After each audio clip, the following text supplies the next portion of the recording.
PT Antam Persero Tbk atau Antam merupakan perusahaan BUMN terbuka dengan kepemilikan saham pemerintah Republik Indonesia sebesar 65% dan sisanya dipegang oleh publik. PT Antam merupakan perusahaan yang berorientasi ekspor dengan pasar utama di Eropa dan Asia. Hal ini sesuai dengan visi Antam 2020, yaitu menjadi korporasi global berbasis pertambangan dengan pertumbuhan sehat dan standar kelas dunia. Kegiatan PT Antam terintegrasi mulai dari eksplorasi, penemuan bahan galian atau tambang, penambangan, pengolahan sampai dengan pemasaran. Komoditas yang dihasilkan berupa biji nikel, biji bauksit, ferronikel, emas, dan perak. Antam juga saat ini sedang membangun pabrik ferronikel Halmahera di Halmahera Timur dan pabrik smelter grade alumina atau SGA, serta chemical grade alumina atau CGA di Kalimantan Barat yang dalam waktu dekat akan berproduksi.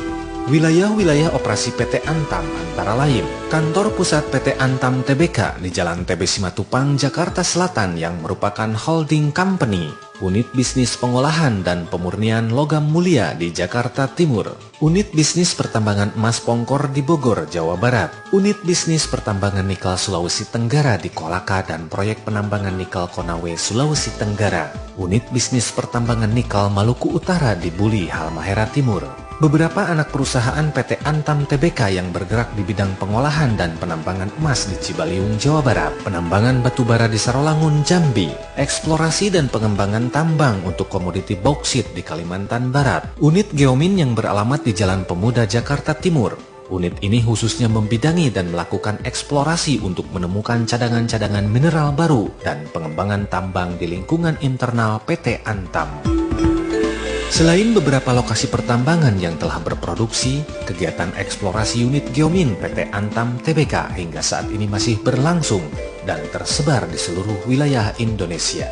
Kegiatan eksplorasi di beberapa wilayah tersebut diantaranya eksplorasi nikel di daerah Tapunopaka, Mandiodo, Kabupaten Konawe Utara, Buli, Kabupaten Halmahera Timur, Pulau Gag di Kabupaten Raja Ampat, Pomala di Kabupaten Kolaka. Eksplorasi bauksit meliputi daerah Tayan, Munggu Pasir, Landak, dan Mempawah, Kalimantan Barat.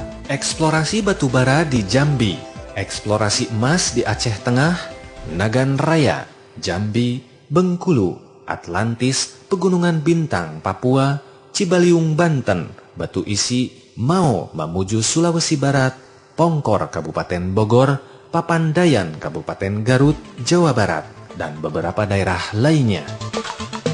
Proses eksplorasi sendiri adalah suatu rangkaian kegiatan penyelidikan yang melibatkan berbagai macam metode penelitian seperti kegiatan geologi, geokimia, geofisika, hingga proses pengeboran serta analisa laboratorium untuk mengetahui jenis dan keberadaan endapan bahan galian atau tambang.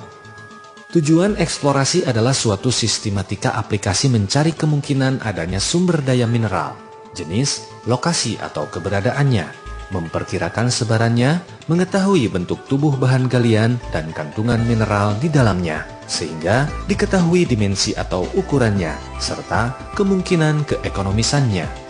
Seperti yang saat ini sedang dilakukan pada kegiatan eksplorasi komoditi sumber daya tambang emas di Kabupaten Garut. Kegiatan eksplorasi emas di Kabupaten Garut secara umum dibagi menjadi beberapa tahapan. Adapun jenis-jenis kegiatannya atau metode dalam kegiatan eksplorasi adalah sebagai berikut.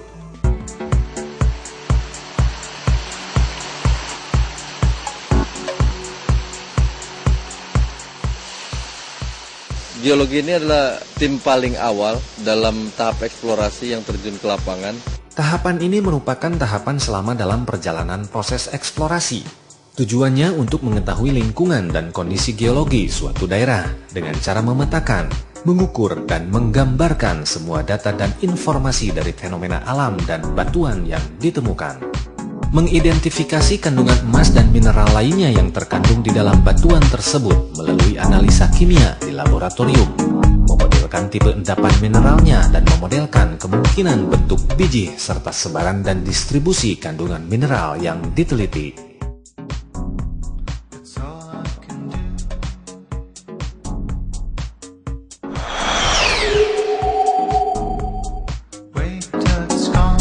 Tujuan pengukuran ini kita akan mengerjakan rencana lintasan.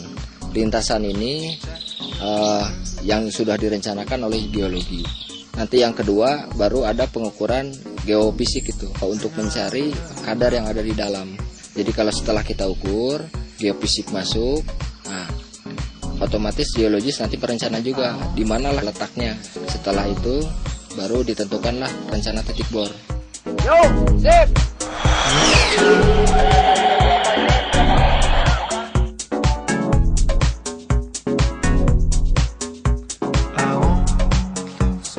Ini alat CCMT Pak, ini cari anomali semangsa mineral Pak, misalnya emas. Jadi kita ini hanya forward aja untuk terima sinyalnya.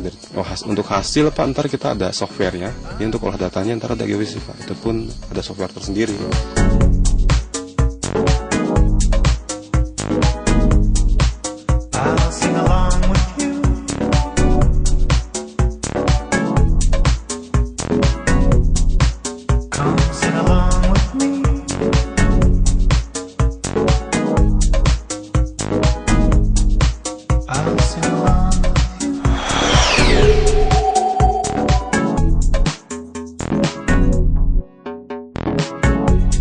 Untuk mengetahui informasi bawah permukaan hasil permodelan geologi dan geofisika, selanjutnya dilakukan pemboran inti melalui uji pemboran dan pemboran sistematis.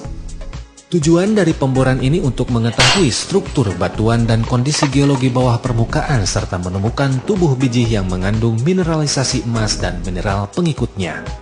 Hasil dari pemboran adalah inti batuan atau biasa disebut core.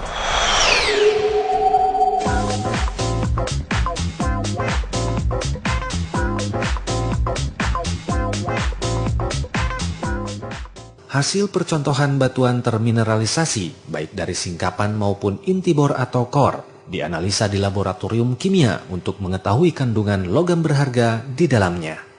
Tahap akhir dari pekerjaan eksplorasi adalah mengestimasikan besarnya sumber daya bahan tambang atau galian yang terkandung dengan mempertimbangkan beberapa faktor sehingga dapat ditentukan nilai ekonomi suatu endapan bahan galian tersebut. Apakah resources tersebut berupa cadangan yang mineable atau masih dikategorikan sebagai resources atau sumber daya.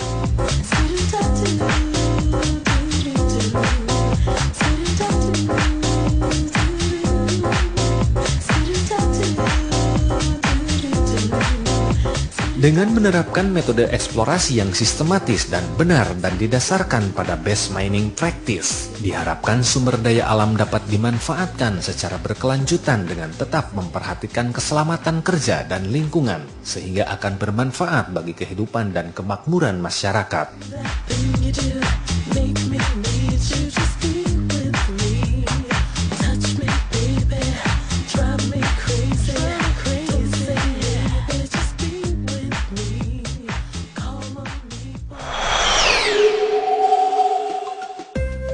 Dalam pelaksanaannya, PT Antam tidak hanya mengedepankan sisi kinerja keuangan atau hanya mengejar profit saja, melainkan tetap memprioritaskan dan mengedepankan tanggung jawab sosial perusahaan kepada masyarakat di lingkungan atau sekitar wilayah kerja atau CSR, baik permasalahan lingkungan, kesehatan, dan pengembangan masyarakat. Dalam pelaksanaannya, Komdev Antam dan CSR PT Antam telah menjalin kerjasama dengan masyarakat di sekitar wilayah kerja dan semua pemangku kepentingan yang terkait, berupa sejumlah program dan bantuan kepada masyarakat di sekitar wilayah kerja, baik di wilayah kerja eksplorasi maupun di wilayah operasi produksi atau eksploitasi di seluruh wilayah kerja Antam di Indonesia. Program-program dan bantuan yang telah dilakukan CSR PT Antam Tbk baik berupa materi, tenaga, dan pikiran antara lain pembimbingan pembudidayaan perikanan dan ternak hewan peliharaan, pembimbingan kelompok tani, bantuan sarana jalan, bantuan kemanusiaan bagi korban bencana alam, penghijauan dan penanaman pohon di lokasi rawan bencana longsor, bantuan ilmu pengetahuan melalui seminar ataupun lokakarya, bantuan sarana dan prasarana penunjang kesehatan, bantuan sarana peribadatan, bantuan sarana olahraga, program pasar murah atau sembako murah, perpustakaan keliling, serta sejumlah bantuan lainnya yang tidak dapat disebutkan satu persatu.